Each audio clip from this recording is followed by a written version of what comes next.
been for the day. Trust me on that, you know that.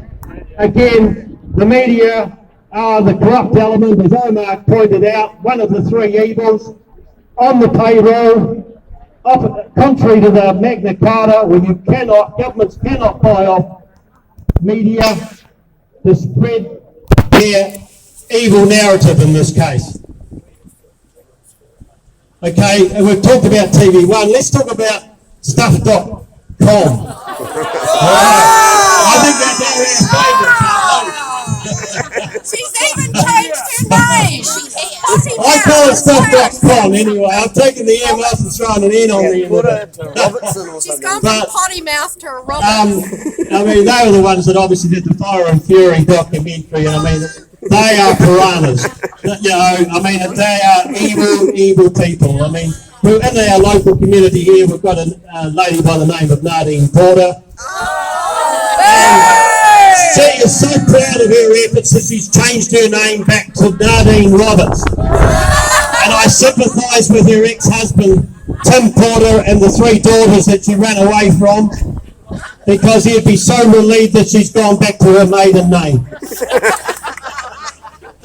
Now, Nadine is probably only the girl on the team. You've got Sinead Boucher that bought stuff.com for $1 and got showered with taxpayers' money, millions of taxpayers' money, a part of that $55 million buy out the media program to spread the evil and narrative of this dictatorship government.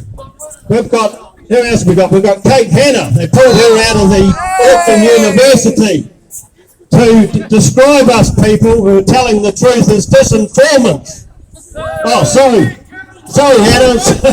Sorry, Colin, the disinformants. We forgot about that. But the sad part of it is we know we're not disinformants. We know we're on the right side of history. We know that we're honest to the core, that we tell the truth. We've worked out what the UN agenda is about. And we always keep forgetting what is the elephant in the room. And yes, it is the UN agenda. Alongside their signed-in mates, the World Economic Forum, who formed an alliance in June of 2019, and along with their other evil health mates, the World Health Organisation, who along with Helen Clark make up the mix.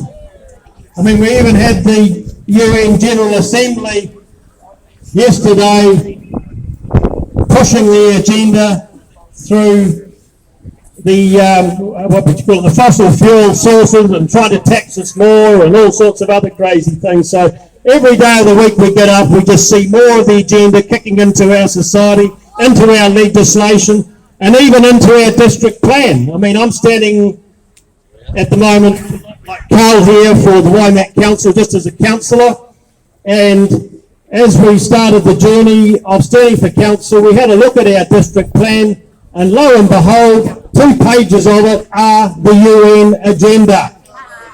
And if you ask the other 10 councillors, 11 councillors, well, we've got 10 councillors and 1 mayor, if you ask them what is the UN agenda about, they know nothing about it. It's sitting there plain and clear in their district plan. Yep. That's how much it's infiltrated our society, our council, our central government. It is a nasty, nasty piece of work. Yep. Green mask communism is the simple way to describe it, but it's way more evil than that. So, again, getting back to Kelvin and Hannah, they are victims of the UN agenda. They are victims of the people that are behind the UN agenda, the elitists, the eugenicists, the criminals, and evil bastards that are behind the whole lot of it. Yes, they are wackos. There can be no other description for it. They are lunatics, and that's so sad.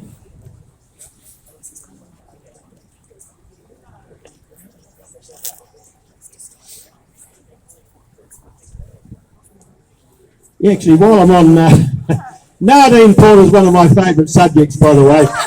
So I'm sorry, I'm going to come back to her. Why? Because she's defamed me. Yes, I could take her to court and also stuff.com I was going to, and may still do so. But the sad part is, in this country, it takes 2 years to get justice for defamation. It takes 2 years to get to the steps of the courts to serve justice against these criminals that have been brought off by the government to defame those of us who stand up to the oppression and this dictatorship that's before us. They know it too. They know it. And they know it. Yes, it costs 100k plus, and it's going to take 2 years. By then, we'd hope like hell that we've got this in reverse, but we can't rely on it. Now, Dean Porter, anyway, a little bit of investigation on her. Aside from being a runaway mother, aside from being a failed businesswoman with a chocolate business, and all those other things, I did a bit of research. She was given a Nuffield Scholarship. And for those of you who may not know too much about Nuffield Scholarship, it's not hard. You just pull it up. She got the 30k and she probably got all the accommodation she wanted to head off to Wales to be involved in a globalist agricultural philosophy. Again, obviously tied in with the UN agenda. They obviously indoctrinated her while she was there. She did a bit of work for the Brexit negotiations. Back to Christchurch she came, joined Sinead Boucher with the $1stuff.com to spread her evil, get out her poisonous pen and defame those of us who are standing up to this government. And she's set out, part of the program, she set out to name and defame anyone that is pro-democracy in this country, treating us as if we are nutters, as if we are crazy, when she knows, like anyone, because she comes from a farming background, that we are on the right side of death. But that's Nadine Porter. She's been indoctrinated. She's been played with. I'm not even sure whether the Nuffield Scholarship is also sponsored by the Freemasons, but I can tell you who some of the sponsors are. One of them is Dairy NZ, the other one is Beef and Lamb. And when you look at their history, it is bad, along with the Federated Farmers, who have sided with this government in the attack against the agricultural industry of this country, which is our backbone. It's a disgrace, absolute disgrace, and in saying that, I support wholeheartedly the efforts of Groundswell, who, yes, started out weak, very, very weak. They thought that diplomacy in Wellington could work. I told them it won't, because we're dealing with a dictatorship. They've finally come to that realisation. They have a massive support base, Groundswell, and now they are advising their farmer members, let's call them, but they don't have formal membership, but they're advising them to not fill out their statistics, their farming records, in defiance of this dictatorship government that's playing the green mask communism to drive them out of business, which is all part of the UN agenda. Okay, so we've touched on that. We've touched on the Dean Porter along with her mates at stuff.com. And I would like to actually one day invite Nadine to speak here in front of us, but as you know, none of them will. They will hide behind their desks. They will hide behind the checkbook that Jacinda Ardern is writing out to them. They are the lowest form of life in this country.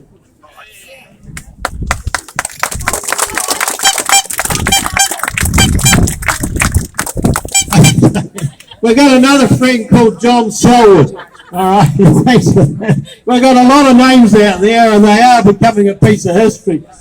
John Selwood, yeah, no, he's a creep. Okay, so he's another media lunatic. Yeah, he used to be okay. A lot of them actually used to be okay. I mean, even what's her name? Paula.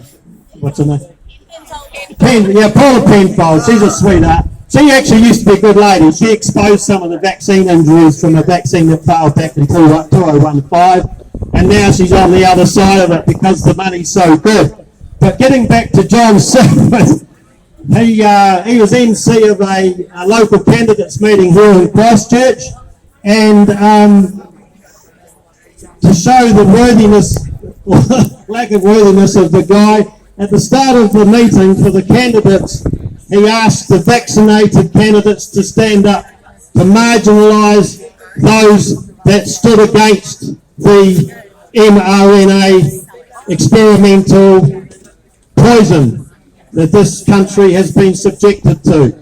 So John Selwood, a big fat go to hell, you will go to hell one day, You are definitely on their payroll and you deserve everything that is coming to you.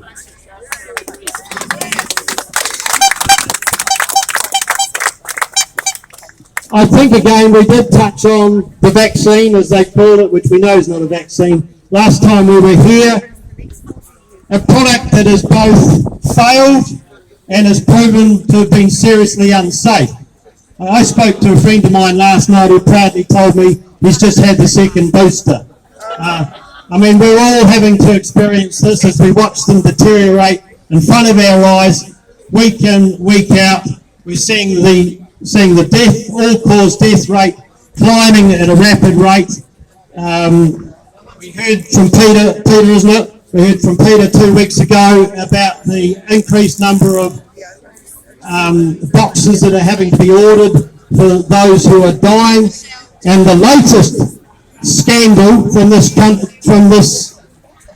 government is the coroner's amendment bill that they're just trying to push through. Now, for those who haven't read it, basically they're trying to cover up the vaccine-induced deaths by putting less requirement on coroners to determine the cause of death. So we go from one cover-up, and we refer to the mosque shooting, to another cover-up called the Coroner's Amendment Bill. Thank you. I get the tough job around here, by the way. No wonder I have to go to the pub and have a few beers tonight. All right. But yeah, a disgusting bill, just like all of the other legislation they put through. And let's touch on one. When we were locked down, remember, they put through the abortion bill. We forget about the abortion bill. I'm not a Catholic, by the way. I'm a freedom fighter and love life, and I want to see life. I want to see us progress and all that. But that would be the most horrific document we've ever seen put through legislation, through Parliament in the world. The legalisation of murdering a near-born child is criminal. There's only one word for it. And where did it come from? It came from Jacinda Ardern and her Labour-led government. And they're proud of it. They're proud of it. It's a disgrace. And that's the evil nature of this government.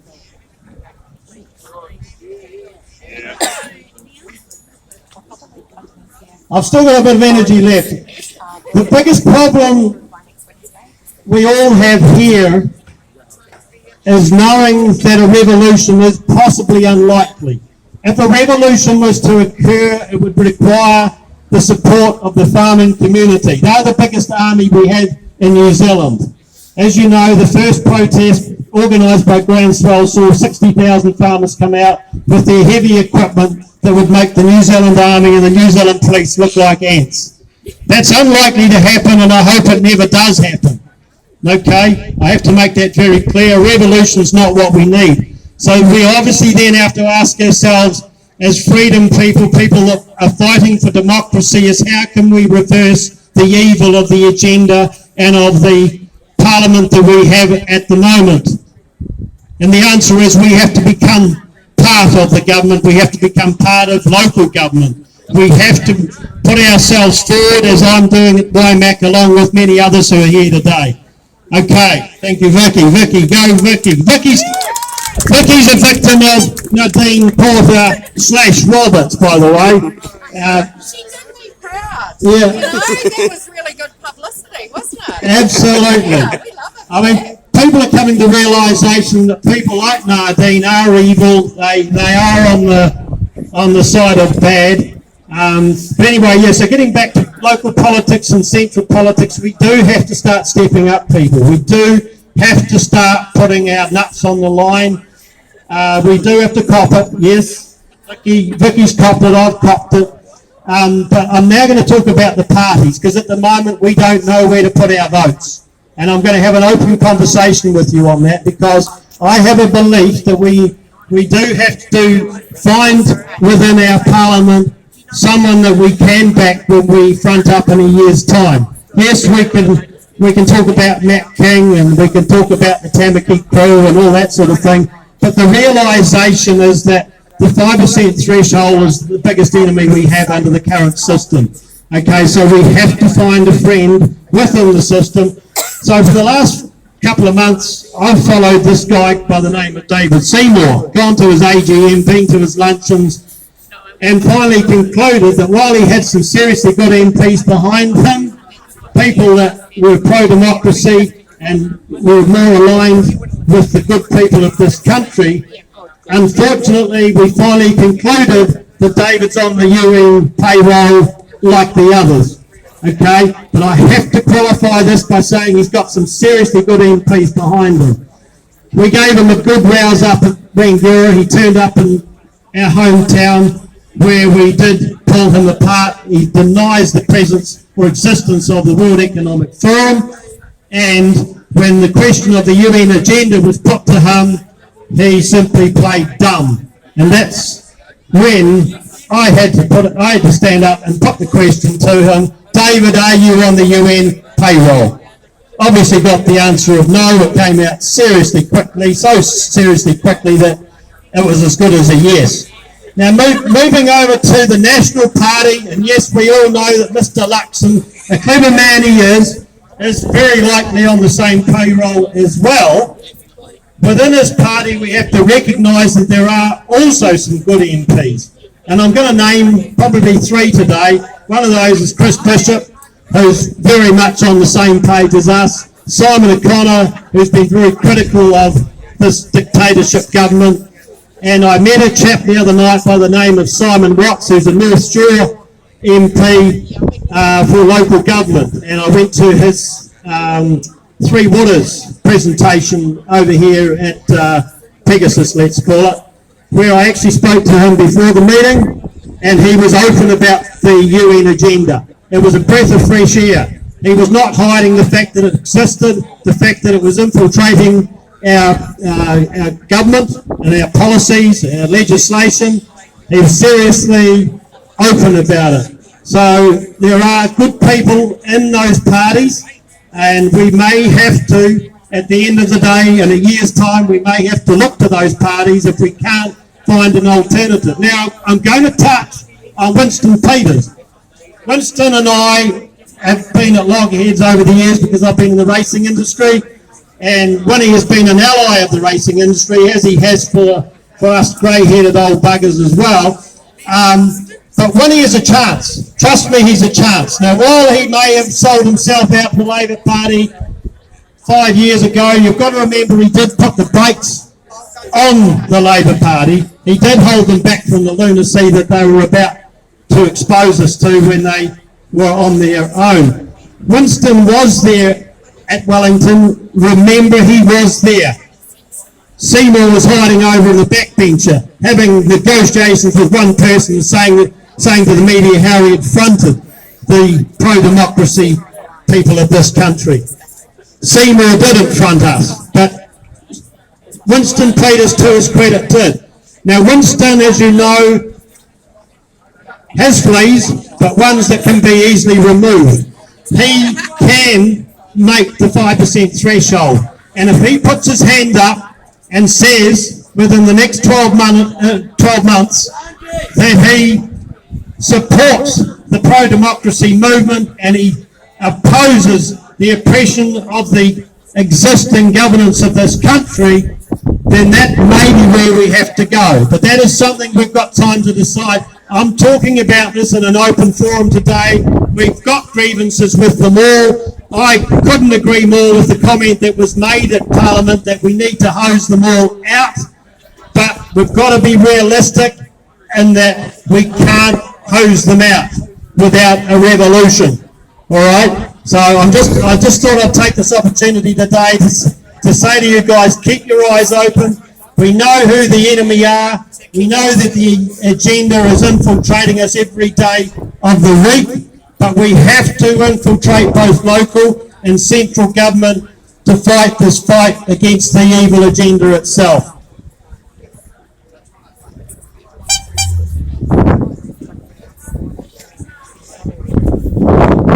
I'm getting close to finishing off and looking for some more speakers here, but I'm going to, before I do, I'm actually going to do a roundup of the people we need to thank for this last 12 months. Obviously, Kelvin and Hannah are included in that group under the brand name of Counterspin.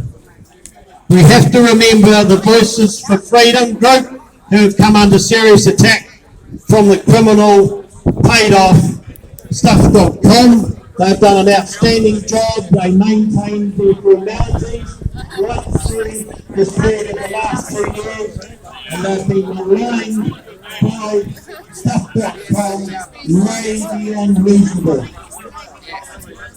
I'm going to make it up to their take.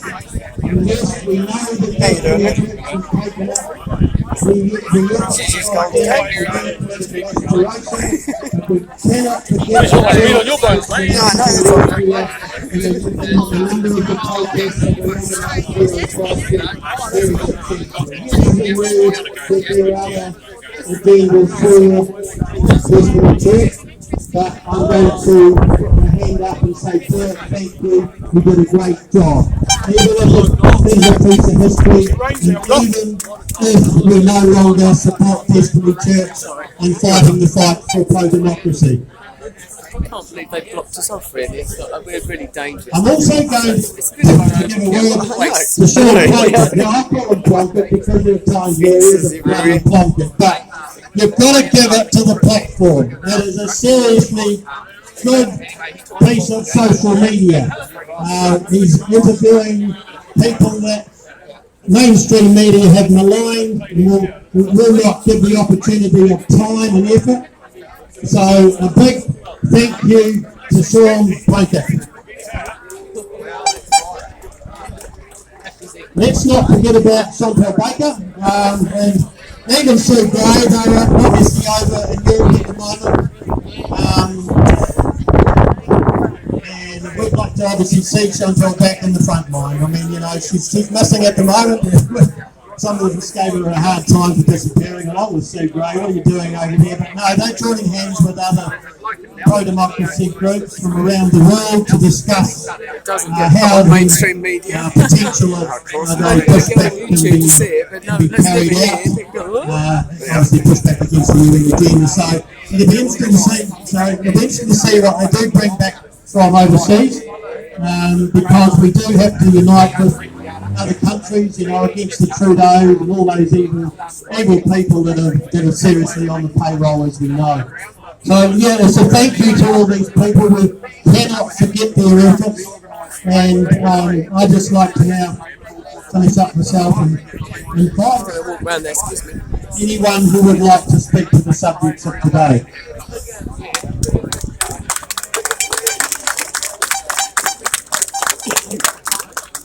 Carl, come forward. Carl's been up in Marsden Point. He's doing his thing for the pushback on the agenda. So we're going to get Carl's interpretation of what he's seen going on up here.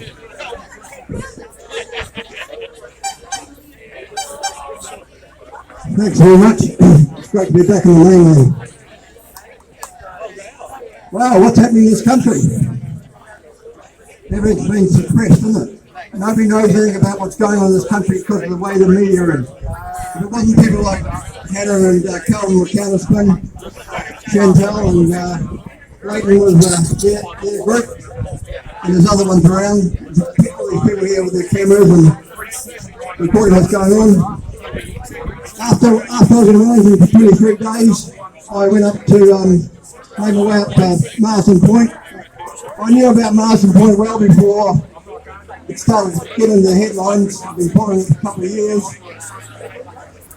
What's happened in Marsden Point on April Fool's Day this year was our government allowed it to be closed down as an oil refinery. So he spoke. It's now just a terminal, a fuel terminal. Those fuel terminals around the whole of New Zealand, there's about 12 ports that accept fuel in New Zealand, from Bluff to Marsden Point, Tauranga, Napier, Wellington, Nelson, Timaru, and Littleton and Dunedin. What's happening now, we've gone from 35 crude tankers coming into Marsden Point on an annual basis. That's 35 large tankers with crude oil. The crude oil was used to make fuel. 70% of our fuel was made here, over 80% of our jet fuel was made here. We made bitumen here. I've got some rocks over by my vehicle over there. The bitumen in this country has been imported for the last 2 years because that's one way of getting rid of the oil refinery was to make it a non-strategic infrastructure by getting rid of the asphalt. They said they needed to maintain the plant. I talked to the engineers, there's nothing wrong with the plant. In fact, what they did was, instead of using the energy to make the bitumen, which was the last point of the process, they had to use vacuum. It used a lot of electricity and it made it expensive. So they decided to opt out of it, saying we've got a problem, we can't do it anymore, we'll import it. So they've been importing it for 2 years, very poor quality. I've got these lumps I've got from up near Saltwater Creek. There's a huge hole in the road yesterday. I stopped. There was three trucks there fixing it. The guys couldn't even close the road down when they fixed it. They were in and out of the traffic. Trucks screaming past at 70k. The bits of asphalt were thrown out of that hole. They're crossing the other side of the road and in the grass. That's how far they've gone. But in those lumps that hit somebody's window, that probably would have killed them. Or had a swerve, they might have had a head on with another vehicle. The pothole was so huge, they took these big lumps out. About 12 inches square and about 6 inches deep. The lumps they took out. We could have doubled the price of Marsden Point bitumen and still be 1/3 of the price of the imported stuff. That's how stupid these people are. So we've gone from being totally self-sufficient. We did import a bit of fuel just to keep everybody honest, and it was good backup in case something did happen at Marsden Point. And nothing wrong with having an alternative supply. But Marsden Point was built in 1962, opened in 1964, and it took 2 years to build it, to get us fuel security 58 years ago. What did they know about what was going to happen to the world 60 years on? New Zealand is now at a point where it's more critical about having fuel security than it ever has been. We've got more oil around us than what's in the North Sea. It's 40 million years young, it's like liquid honey. There's a group on the west coast drilled 3 holes and managed to get oil out of all 3 of them. One was drilled back in the 50s by the Americans, but they knew it was there. They run their diesel tractors on it. When they wanted to go the next stage and build a mini refinery for themselves, the government wanted too much tax on them, so they just plugged the holes up and walked away from it after spending $12 million. That's what's happened in this country. Todd Petroleum had a refinery at New Plymouth, I've been told. They closed that down because the government made it uneconomical for them to be in it. What's happened with our oil industry is some of the older shareholders I've been talking to in the Auckland, they're in their 80s and 90s now. They've got hundreds of thousands of shares in it. The original shares go up to $40 a share, so they've got quite a bit of asset in it. They tried to stir up what was happening at Marsden Point several years ago, but kept getting put down by the board. They had a share split, and the shares got down to $6.40, but the original one stayed at $40. Presently at $1.40, I bought some a couple of months ago around about $1.05, and they're in the market, they've gone up to $1.40, so you better money than in the bank. I bought those shares so I could get in inside the door and find out what's going on. I really need $5,000 to do that, like I've been told on the share market. But I'm going to keep doing it. I'm out on the road. We've got lots of information coming. We've just watched this space. We've got Tony and Wellington looking into what's going on over the years. And all the Radio NZ announcements about the madness about closing this refinery down and the consequences. LGSA commented about how bad the situation was, how bad the asphalt was coming into New Zealand. They carried on for another 2 years. Now they're starting to feel the heat because they can't fix the roads. They've built Transmission Gully. How many billions of dollars does that cost? And that's starting to look like it's going to start potholing. That's a big road to repair. A lot of potholes. Somebody's going to make a lot of money out of that. The contractors have put it down and the people that have been bringing this shit stuff in. So what happened was the share price got down to a point where all the oil companies could buy big time into it. They were already in it, but they managed to get the controlling shares, and everybody else has pulled out because they think it's uneconomical to have shares in an oil industry. Because they all want you to go electric and hydrogen or something green. It's not green. Crude, when it comes out of the ground, is actually green. The real crude, the dark crude. But what we need to do is we need to get those oil companies out of it. They're the ones controlling it, not the shareholders. They've managed to get into the shareholding, they've managed to get on the board. They've driven this thing, and the government, the Green Party has driven this agenda. And how do you take a country over? They say Russia's taken over Ukraine with their bombs and bullets. Well, the next best thing to take over a country, well, I used to be in the army, and what you do in the army is you cut off the fuel and supplies to the front line. And that's what's going to happen at Marsden Point. If there's 175 tankers that are coming here now, don't come here. Those tankers are taking 18 days to get from Asia. I've been tracking one a while back, it took 38 days to get here. Another one arrived and spent 10 days chucking around 8 ports and hardly ever stopped long enough to drop fuel off. What was wrong with its fuel? Another tanker arrived in Marsden Point with contaminated jet fuel, blocked the filters as they unloaded it, and then blocked the filters again as they pumped it through the pipeline to Auckland, to the Auckland airport. They had to buy more filters. They said, we've never had an issue like this before. It would never have come out of Marsden Point oil refinery like that. Marsden Point oil refinery is one of the top 25 refineries in the world. It might be small, but for 60 years it's catered for the population of New Zealand, which is now 5 million. I'm 65 on Thursday. Back in the 70s, when this country was pumping, we only had half that population, and we had the oil refinery operating. And in recent times, every time there's been an upgrade, or when it was built originally, it was government money, your taxpayers' money that built it. And then more interesting, every time there's been an upgrade, it's been government money that's been put into it, and then the oil companies have paid it back. But it's not the oil companies paying it back, it's you, the people that use the fuel, putting it in your tank, or in your tractor or truck, or your boat, or whatever thing that uses fuel that you've been putting it into. You're paying for those improvements. At the moment, the front part of the refinery is only about 7 years old, and that was put in to get higher grade fuels and more efficient. The bitumen plant could be operating, putting out high quality bitumen, but it's all closed down now. And they talk about carbon being one of the greenhouse effects in this world. That's not an effect. We're all carbon. We breathe out 95% more, 95 times more carbon than what's in the atmosphere. I'll go into those figures later on.